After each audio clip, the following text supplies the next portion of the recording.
गुन्नौर विधानसभा विधायक डॉक्टर राजेश वर्मा ने विधानसभा में उठाए गुन्नौर विधानसभा के विकास के मुद्दे। केन बेतवा लिंक परियोजना में गुन्नौर विधानसभा के 2 गांव छूटे हुए थे, जिसमें आज विधानसभा में गुन्नौर के विधायक राजेश वर्मा जी ने 2 गांव जुड़वाने के लिए अनुरोध किया, जिसमें मोटवा कला व बसाई के लोगों ने माननीय विधायक जी का आभार व्यक्त किया।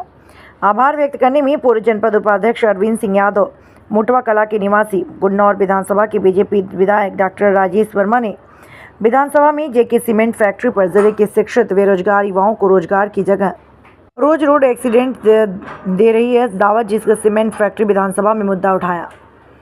सड़क दुर्घटना में गवाई कई लोगों ने अपनी जान। प्रतिनिधियों प्रशासन के कुछ चहेतों को जेके सीमेंट फैक्ट्री बेरोजगारों को रोजगार सीमेंट फैक्ट्री खोलने के लिए जिले को शिक्षित बेरोजगारों को चेहरों पर खुशी आई। सड़क दुर्घटनाओं को कम करने के लिए एक अच्छा कदम अभी तक नहीं उठाया। अमानगंज पुलिस जिला प्रशासन ने कोई भी बड़े कदम नहीं उठाए। गुन्नौर विधानसभा विधायक ने बेरोजगारों को रोजगार दिलाने और अमानगंज से भारी वाहनों के आवागमन के चलते रोड एक्सीडेंट को लेकर विधानसभा में मुद्दा उठाया। आज हम माननीय गुन्नौर विधानसभा के विधायक राजेश वर्मा जी को बहुत बहुत धन्यवाद एवं आभार व्यक्त करते हैं, जो कि केन बेतवा लिंक परियोजना में आज हमारे ग्राम पंचायत मोटवा कला एवं बसई छूटी हुई थी, उसका आज उन्होंने विधानसभा में मुद्दा रखा है और मुद्दा रखने के बाद में उन्होंने नाम जुड़वाने के लिए आग्रह किया है।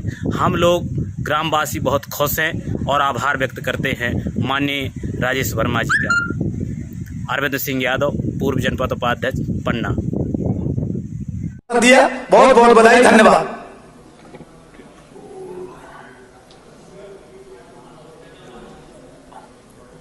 राजेश कुमार वर्मा जी। माननीय सभापति महोदय, मध्य प्रदेश सरकार का सबसे बड़ा बजट जो प्रदेश में आया, उसमें शहर, गरीब, गांव, किसान, युवा, उद्योग, सिंचाई, ऊर्जा सभी को सरकार ने समाहित किया। साथ में इन बेतवा लिंक परियोजना, जिसमें बुंदेलखंड जो हमारा पूरा ड्राई था, पूरा सूखा था, जिस बुंदेलखंड की स्थितियां ये रहती थी कि किसान दाना तो खेत में डाल देता था और भगवान के भरोसे घर में आके सो जाता था कि भगवान अगर पानी गिराएंगे तो फसल अच्छी होगी और नहीं तो भगवान जाने। लेकिन केन बेतवा लिंक परियोजना जो मध्य प्रदेश की सरकार ने इसमें समाहित की, जिसमें 10 जिले बुंदेलखंड के हमारे आते हैं, जिसमें गुन्नौर विधानसभा क्षेत्र पन्ना जिले में जो है वो भी हमारा आता है। उसमें वो योजना 44,602 करोड़ की योजना, जिससे पूरा विधानसभा क्षेत्र गुन्नौर मेरा सिंचित हो रहा है। लेकिन उसमें 2 गांव हमारे छूट रहे हैं, मुंडवा और बसई। अगर इसमें ये भी समाहित हो जाएंगे तो शायद पूरा क्षेत्र हमारा सिंचित हो जाएगा। इसके लिए माननीय वित्त मंत्री जी, माननीय मुख्यमंत्री जी, सिंचाई मंत्री जी, हम सभी का धन्यवाद ज्ञापित करना चाहते हैं। राम गमन पथ मार्ग सरकार ने इसको भी इसमें समाहित किया है कि जो चिन्हित मार्ग हैं उसमें भी माननीय सभापति महोदय, हमारा सिद्धनाथ जो अगस्त मुनि जी का आश्रम है वो भी गमन पथ मार्ग में आता है, जिसमें सरकार ने इसको भी समाहित किया है। लोक निर्माण विभाग में माननीय राकेश सिंह जी हमारे पीडब्ल्यूडी के मिनिस्टर हैं, उनका भी मैं धन्यवाद करना चाहता हूं कि इसमें अमानगंज गुन्नौर सुबनसा मार्ग जो 57 किलोमीटर का हमारा प्रस्तावित था, जिसमें 15 किलोमीटर की स्वीकृति दी गई है। माननीय से हमारा आग्रह है कि अगर इसमें इसको भी समाहित कर लें कि ये पूरा सड़क हमारा इसमें ये प्रस्तावित था, जो पूरा इसमें आ जाए तो बड़ी कृपा होगी। प्रधानमंत्री आवास की बात सबने अपने अपने तरीके से आज सदन में रखी। हमारे विपक्ष के साथी भी 10 प्रकार की बातें कर रहे थे, लेकिन माननीय सभापति महोदय, वो दिन भी हमें याद है कि जब हम लोग युवा मोर्चा में काम किया करते थे तो उस समय एक कुटीर आता था, जो कांग्रेस का एक कलंक कहेंगे हम, कि जो कुटीर के नाम से आता था उसमें 30 से 35 हजार रुपए की राशि मिलती थी। और जो कुटीर आता था वो चावल जैसा छिड़काव होता था, और चावल का जो छिड़काव होता था उसमें सबको विलोपित करवाए। योजना जो भी सरकारों की रहती है वो सकारात्मक रहती है। इसमें हम लोग ऐसा गलत शब्द तो बोले नहीं है माननीय सभापति महोदय। माननीय सभापति महोदय, राशि आगे तो सुनने में, आगे भी अपना विषय रख रहा हूँ, वो पूरा विषय बात कर ले। माननीय सभापति महोदय, 35,000 की राशि आती थी, उसमें 6 फुट की दीवार बनती थी, गरीब आदमी जो बड़े आदमियों के घर बनाते थे उनकी राशि खत्म हो जाती थी, गरीब आदमी अपने बच्चों को उसमें लिटाकर ऊपर कांच डाल दिया करता था, दूसरों की मजदूरी करने जाता था, वो स्वीकृत राशि जो उनकी उस समय हुआ करती थी उससे छत भी नहीं पड़ती थी। लेकिन आज जो प्रधानमंत्री आवास हमारे आए हैं, उन प्रधानमंत्री आवास में हमारे जो भवन बन रहे हैं, प्रधानमंत्री कॉलोनियां हमारी बन रही हैं, माननीय प्रधानमंत्री जी को पूरे सदन में मैं बताना चाहता हूं, उनका धन्यवाद ज्ञापित करना चाहता हूं। दीन दुखी गरीब लोग जो बेचारे बड़े लोगों के मकान तो बनाते थे लेकिन उनके सर पे कभी आशाना नहीं होता था, आज डबल इंजन की सरकार से पूरे मध्य प्रदेश में, चाहे वो शहरी क्षेत्र हो चाहे ग्रामीण क्षेत्र हो, एक बहुत बड़ी मात्रा में आवास नीचे स्तर पे बने।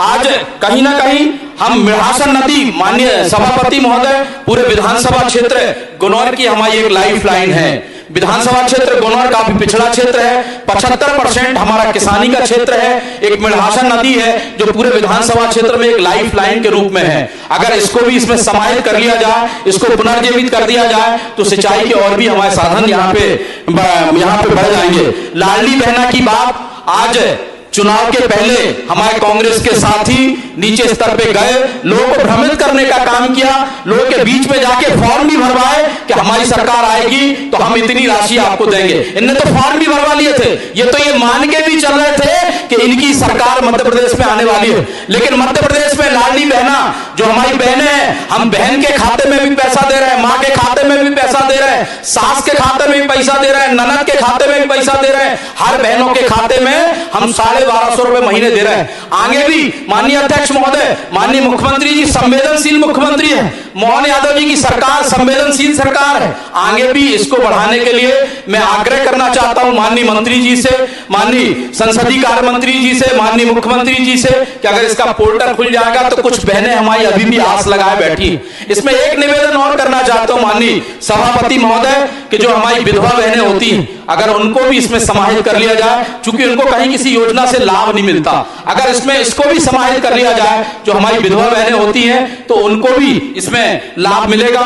गौशालाओं के लिए माननीय सभापति महोदय मैं धन्यवाद करना चाहता हूं कि पहले 20 रुपए हम प्रति गाय के हिसाब से खुराक देते थे, अब 40 रुपए माननीय वित्त मंत्री जी और मुख्यमंत्री जी ने और मंत्री जी ने किया है, इसके लिए भी हम धन्यवाद करना चाहते हैं। लेकिन एक सुझाव छोटा सा ये भी देना चाहते हैं कि जो ग्राम पंचायत स्तर पर गौशालाएं हैं, उनमें ग्राम पंचायत से प्रस्ताव जनपद में जाते हैं, समितियां उसको लेती हैं, अगर इसमें एनजीओ भी ले लें, प्रतिष्ठित लोग भी ले लें तो ये गौशालाएं हमारी सुचारू रूप से, हमारी बहुत अच्छी गौशालाएं चलेंगी।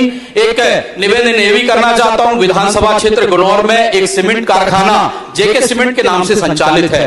नगर अमानगंज में यह स्थिति है कि भारी वाहन वहां से निकलते हैं। कल रात में ही 2 व्यक्तियों की एक डंपर से मृत्यु हो गई। अगर यह व्यवस्था हो जाए कि कहीं बाहर से वो वाहन बाईपास से निकलने लगे तो मैं इसमें भी माननीय जी का ध्यान, माननीय मंत्री जी का ध्यान आकर्षित करना चाहता हूं। इसमें शिक्षित बेरोजगार जो विधानसभा क्षेत्र पन्ना जिले के हैं उनको भी यहाँ पे जो एग्रीमेंट शासन से हुआ हो उस आधार पर जो शिक्षित लोग हैं वहां भी उनको अगर नौकरी का प्रावधान मिल जाए, इसके लिए मैं माननीय मंत्री जी से आग्रह करना चाहता हूं। देवेंद्र नगर बड़ा गांव में उद्योग के लिए शासन स्तर पर जमीन का प्रस्ताव आया है, अगर इसे इसमें समाहित कर लिया जाए तो इसमें बड़ी कृपा होगी। एक भीतरी मुठभरू माननीय सिंचाई मंत्री जी का मैं ध्यान आकर्षित करना चाहता हूं कि एक भीतरी मुठमुरू की सिंचाई परियोजना जो एक लंबे समय से टूटी फूटी जीर्ण अवस्था में पड़ी है, अगर इसे सम्मिलित कर लिया जाए तो विधानसभा क्षेत्र को हमारे इसमें लाभ मिलेगा।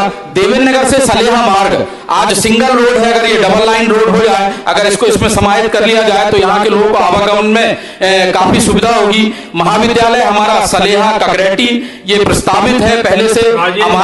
खत्म करें थोड़ी सी बात माननीय सभापति महोदय, अमानगंज में चिकित्सालय का उन्नयन हो जाए, माननीय स्वास्थ्य मंत्री जी से मैं आग्रह करना चाहता हूं। एक महत्वपूर्ण विषय, गौरा बराच 2 ग्राम है माननीय सभापति महोदय, ये ग्राम पन्ना तहसील में आते हैं, ये लगा हुआ क्षेत्र तहसील गुनौर से है। अगर ये दोनों ग्राम हमारे तहसील गुनौर में समाहित कर लिए जाएं तो वहां के लोगों को काफी इसका लाभ मिलेगा। माननीय सभापति महोदय आपसे आग्रह, धन्यवाद। छोटी सी बात आपके सामने माननीय रखना चाहता हूं कि जो सड़कों की बात हमारे विपक्ष के साथी कर रहे थे, मैं महाविद्यालय में जब पढ़ा करता था उस समय हम लोग पन्ना से सतना जाया करते थे, तो एक उस समय बहुत अच्छी कार थी, 800 कार आती थी, उससे जाया करते थे। बारिश का समय रहता था तो एक डंडा रख के चला करते थे। जब गहरा गड्ढा आता था तो हम डंडा डाल के देखते थे कि कहीं टायर ऐसा तो नहीं इसमें घुस जाए तो बाहर ना निकल पाए। जब इनकी सरकारें थी उस समय मध्य प्रदेश की हालत थी।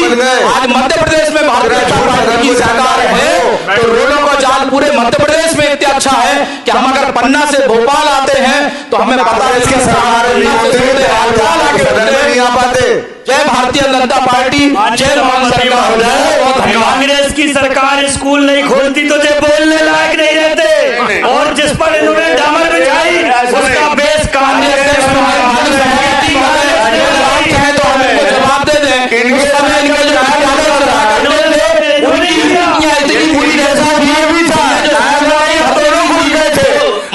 माननीय सभापति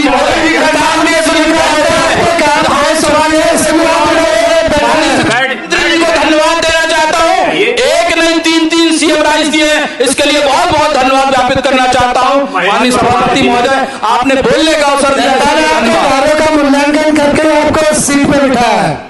सभापति महोदय, आधा मिनट मैं ये कहना चाहता हूं कि 10% तो ये विकास की बात करते हैं और 90% कांग्रेस को गालियां देते हैं। अब मैं आपसे ये बात नहीं आएगी। माननीय जी, हम ऐसा कुछ नहीं कह रहे हैं, इनका आईना हमने इनको दिखाया है, हम बिल्कुल सही बात कर रहे हैं। रोडों की स्थितियां जर्जर थी। राजेश जी अब गलत, आप अब गलत कर रहे हैं, बैठ जाइए। माननीय सभापति महोदय, माननीय सभापति महोदय, सभापति महोदय जी, नहीं बैठिए, परमार जी बोल रहे हैं। धन्यवाद आदरणीय सभापति महोदय। मैं आपको धन्यवाद देता हूं कि आपने मुझे बोलने का अवसर दिया। आदरणीय सभापति महोदय, आदरणीय मैं भगवान महाकाल और आदरणीय मुख्यमंत्री जी के जिले से आता हूं और मुझे आदरणीय मुख्यमंत्री जी और हमारे विद्वान वित्त मंत्री और हमारे संभाग के उप मुख्यमंत्री जिन्होंने बजट पेश किया, उनसे भी मुझे बहुत आशा उम्मीद और उनके आशीर्वाद की मुझे उम्मीद है। मेरी विधानसभा तराना, आदरणीय सभापति महोदय, पिछली विधानसभा है, सूखाग्रस्त विधानसभा है और पहाड़ी क्षेत्र लगभग 70% विधानसभा की आबादी हमारे किसान भाई पहाड़ी क्षेत्र में, वहां उनको सिंचाई के लिए पानी की बड़ी समस्या है। आदरणीय सभापति महोदय, मैं आपके माध्यम से आदरणीय मुख्यमंत्री जी और आदरणीय वित्त मंत्री जी और मध्य प्रदेश सरकार से ये मांग करता हूं कि लगभग 50% गांव आदरणीय सभापति महोदय नर्मदा जी की पाइपलाइन वहां पर पहुंची, लेकिन 50 से 60% विधानसभा के गांव हमारे किसान भाई नर्मदा जी की उनके खेत तक पाइपलाइन नर्मदा जी अब तक नहीं पहुंची है, वो वंचित है। आदरणीय सभापति महोदय, इस बजट में जल संसाधन मंत्री आदरणीय मुख्यमंत्री जी और आदरणीय वित्त मंत्री जी तराना विधानसभा के जो छूटे हुए नर्मदा जी के पाइपलाइन में जो गांव जोड़ने का कष्ट करें तो बड़ी कृपा होगी। आदरणीय सभापति महोदय, मेरे